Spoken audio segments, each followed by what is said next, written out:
All right, Carolyn, let's just talk about at an event like this, and you've got hundreds and thousands of people, some of them senior citizens walking around, and you're trying to, do little seminars or possibly have to work on somebody with heart issues and stuff like that. What should they be trying to recognize if they're having some kind of heart issue at an event like this? Because maybe Saturday is supposed to be really, really hot. People are walking around all day for like 4 or 5 hours. So I think it's really important that people stay hydrated and that they don't try to overdo it. If they're not used to a lot of walking, that they, take it easy. They are getting rest. And if they're having any discomfort, they're having any arm tingling, any chest pressure, even bad indigestion could be a sign, so that they should really stop and seek some medical attention. Talking to Carolyn Martindale from the Hartford Healthcare Heart and Vascular Institute. We're usually at the Bone and Joint Institute. We didn't know this institute existed over there at Hartford Healthcare. We learned a lot from Dr. Paul Thompson over the years, especially on CPR, where he's kind of taught us the evolution where you're not really breathing in people's mouths anymore. It's more about chest compression. Staying alive. And that's what alive. Yeah, he's always taught us the staying alive thing. So that's what you're kind of here to do for everybody and teach people CPR. And if you don't know CPR, learn CPR. Even if you're not like official, it's great because you could save a family member's life, someone that is you don't even know. There's so many instances that you may be called upon. And if you have this skill, you'll be very valuable. So tell us what you're doing with all the patrons here all week long at the Travelers. So Hartford Healthcare has a 3-year partnership with the American Heart Association, and we're very excited about this. Part of this is that we have a CPR kiosk. It is a mobile kiosk. It weighs about 150, 160 pounds, and it actually has a touch screen, and then it has the chest where you can literally practice your compressions. It is a module where you go through. And like a real person. I'm used to these as well. Like usually it's a rubber guy. It's a rubber chest. Rubber guy. Do we have a name? Because usually they have names. Not. Oh, I have not named him. All right. Well, I will now have to name it Dibble. Yes, we have not named it. You're the first people who suggested that. Awesome. No, okay, tell me more about this thing. So this is actually a kiosk that will train anyone on CPR in about 10 to 12 minutes. It goes through some different modules, and it actually, for each module, it has hands-on practice. So it is showing you the hand placement, and when you push down, it will show you the heart, and if it's green if you're in the correct place, red if you're not. And then it has you do compressions, and it goes through a module. If you go down deep enough, and it shows you the depth. You should be 1 to 2 inches, and it shows you if you're going deep enough. And you're going the green line again. Then it goes into recoil, which means when you put your hands on the chest and you push down, that you want to come back to the surface. If you don't do that, you're not giving enough time for the blood to circulate. So you want the recoil to come back. Ooh, I did not get schooled on this before. Okay. That's a good one. Is this a new one, or is this something that's already No, been I done? think it's one that they haven't really done a lot of education on, because I don't remember it from my CPR training earlier years ago. And then the last one is the rate, which is kind of fun because you do that to the staying alive. So the machine actually plays staying alive. It plays It plays staying alive. And what happens at the end, it does a test. It lets you put all these 4 skills together. So the hand placement, the rate, the depth, and also the recoil.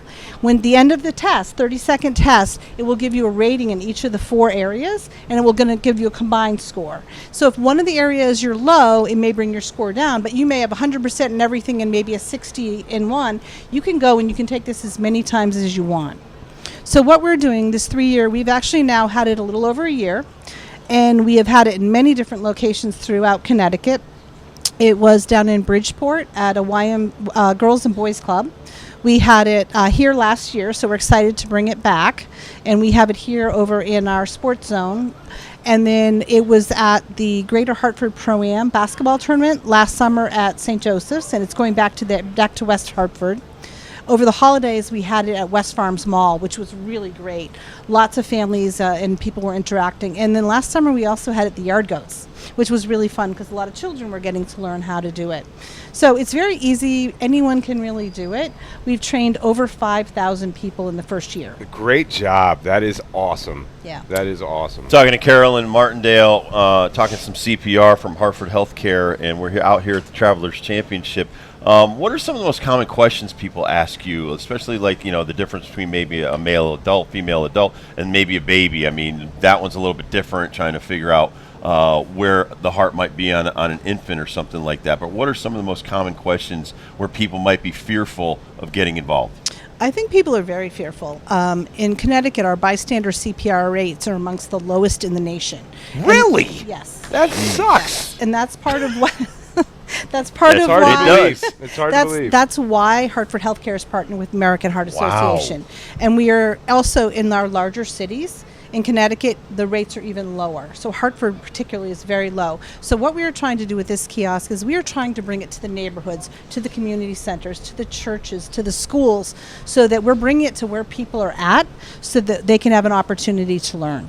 On the same lines as Dibs, back when I learned the first time, I'm 17, 18 years old, and I never knew about the xiphoid process that hangs off your rib cage. Dibs knows what I'm talking. Dibs is an anatomy Well, I know because freak. I've actually done CPR a couple of times, unfortunately. So that can break off on your ribs, but don't worry about it. You'd rather be alive than actually break that. So, I think there is a fear, and like Dibs is saying, especially with me and younger kids or people smaller than me, but it is so a necessity thing, because getting that heart pumping again, you have such a greater chance of saving a life. Well, over 350,000 people a year suffer out-of-hospital cardiac arrest, and 90% do not survive. If you do CPR, you have a 2 to 3 times chance of improving those odds. Right. And I think a lot of people don't do CPR because they are fearful. Some of them are fearful that there's going to be litigation. They're fearful that they're going to hurt someone, like you mentioned. Right. But if you don't intervene, that person has a really good chance of dying. And so even if you do break a rib or you break the xiphoid process, that person could be alive. And so it's really important to, for people to learn how to do this skill. You may be saving a family member. You may be saving someone you don't know. And we've had some really interesting stories of people learning CPR from our kiosk. There was a student somewhere out in, I think it was the Midwest, who happened to be at an airport, and he saw the kiosk. It wasn't ours, but he saw a kiosk and he learned CPR. He went back to his college campus, and about 2 or 3 days later, a student in front of him got struck by lightning. And he actually did CPR and saved that gentleman's life. And so you never know when you might be, you may be able to use this, and who you might be able to use this. And know, if you want to coach, especially at the high school level, this is a requirement. You have to be certified every year now. Yes. And I do coach high school kids, and even my wife, who has helped out and coaching, even if you're in the schools helping out, you have to know all of this kind of stuff. So it's very useful. Let's talk about defibrillators really quick, and AEDs, especially at high schools or at schools, things like that, or even a nursing home or things like that. Are there courses you can take to learn how to use those in case of an emergency? So I believe in many high schools in Connecticut. I'm not sure it's a requirement. I think it should be a requirement, but I think that they are learning in their health classes how to use those. I don't know if it is a requirement. I know they were trying to make it a requirement. I'd love to see that all high school students have to learn CPR, but we're not there yet. So the Hartford Healthcare Suite, one of my favorite places to be, especially on the hot days, because it's all AC in there, but it's also interactive. I never go in there without doing 4 or 5 different things, whether it's getting my swing analyzed, or even some of the fun kids stuff. I jump in on the kids stuff, Carolyn. I'm sorry about that, but got to do it. All right, so you guys are over there, right? Between 14 and 16 green? 15. It's 15. 15 T and 16 green? Yes, 15 and 16, yes. And it's wonderful. It's very cool. I was in there this morning. And yes, so when you first walk in the door, right to the right is your CPR kiosk. Stop. And we do have people, we do have healthcare professionals, nurses, and other people who are going to be there all week so that they can actually help people, engage with the machine.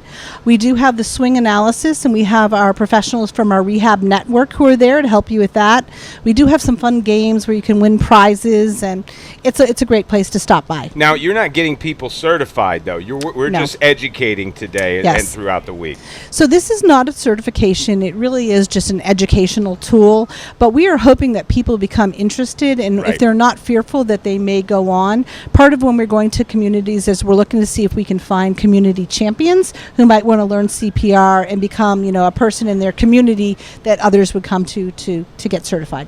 Carolyn, thank you so much for coming on with us today. That was fantastic. Thank you. I would give you an A. Would you give her an A? Yeah, really you want to talk golf yet? Are we ready to talk some golf? I mean, I know you're a big John Daly fan. We talked about We're just messing with you. Are you going to get to see any golf while you're here? You're just doing CPR all day? I'm working hard. Working hard. Working hard. There you go. Thank you, Carolyn. Thank you so Carolyn. much. All right.